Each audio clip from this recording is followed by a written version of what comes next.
Hi guys, ചെമ്പനീർ പൂവ് promo റിവ്യൂവിലേക്ക് എല്ലാവർക്കും സ്വാഗതം. അങ്ങനെ ലക്ഷ്മി അമ്മ കുറേ എണ്ണിപ്പെറുക്കി പറഞ്ഞ് ദേവുവിനെ തല്ലി കരഞ്ഞു പറയുന്നുണ്ട്. അച്ഛനില്ലാത്ത ഈ വീട്ടിലെ കുടുംബം മുഴുവനും നോക്കി നടത്തുന്നത് എൻ്റെ സച്ചിമോനാ. അതുകൊണ്ട് അവന് ഇഷ്ടമില്ലാത്തതൊന്നും നടക്കാൻ പാടില്ല, അത് നടത്താൻ ഞാൻ സമ്മതിക്കുമില്ല എന്ന് പറഞ്ഞ് അകത്തേക്ക് കയറിപ്പോകുന്നു. നമ്മുടെ ദേവു ആണെങ്കിൽ വല്ലാതെ വിഷമിച്ചിരിക്കുന്നുമുണ്ട്. ശരത്തും അതുതന്നെയാണ് പറയുന്നത്. സച്ചിയേട്ടൻ നമ്മുടെ കാര്യത്തിന് നല്ലതിനു വേണ്ടിയല്ലാതെ വേറെ ഒന്നും സംസാരിക്കാറില്ല. എൻ്റെ കാര്യം തന്നെ നോക്ക്, അതുകൊണ്ട് സച്ചിയേട്ടന് ഇഷ്ടമില്ലാത്തതൊന്നും ചെയ്യരുത് ദേവു എന്ന് പറയുമ്പോൾ രേവതി ദേവുവിനെയും വിളിച്ച് അകത്തേക്ക് പോയി ആശ്വസിപ്പിക്കുന്ന കൂട്ടത്തിൽ പറയുന്നത്, നീ വിഷമിക്കണ്ട മോളെ, ഒരു പെണ്ണിന് അവൾക്ക് ഇഷ്ടപ്പെട്ട ആളെ കല്യാണം കഴിക്കാനുള്ള സ്വാതന്ത്ര്യം അവൾക്കുണ്ട്. നമുക്ക് എങ്ങനെയെങ്കിലും ഈ കല്യാണം നടത്തിയെടുക്കാൻ നോക്കാം, ഞാനല്ലേ പറയുന്നത് എന്ന് ആശ്വസിപ്പിക്കുന്നുണ്ട് രേവതി.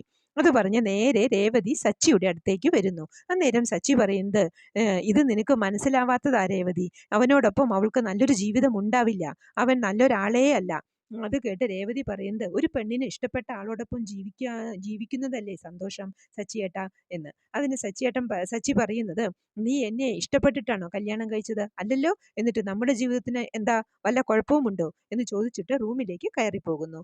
അരുൺ ആണെങ്കിലോ വെറുതെ ദേവുവിനെ വിളിച്ചുകൊണ്ടും ഇരിക്കുന്നുണ്ട്. ഇതെങ്ങനെയെങ്കിലും കോംപ്രമൈസ് ആക്കി സച്ചിയുടെ മുമ്പിൽ ദേവുവിനെ തന്നെ കെട്ടണം എന്ന വാശിയിലാണ് അരുൺ. പക്ഷെ ദേവു ഫോൺ എടുക്കുന്നില്ല. ലക്ഷ്മി അമ്മയുടെ സമ്മതം കിട്ടാതെ ഫോൺ എടുക്കില്ല എന്ന വാശിയിലാണ് ദേവുവും.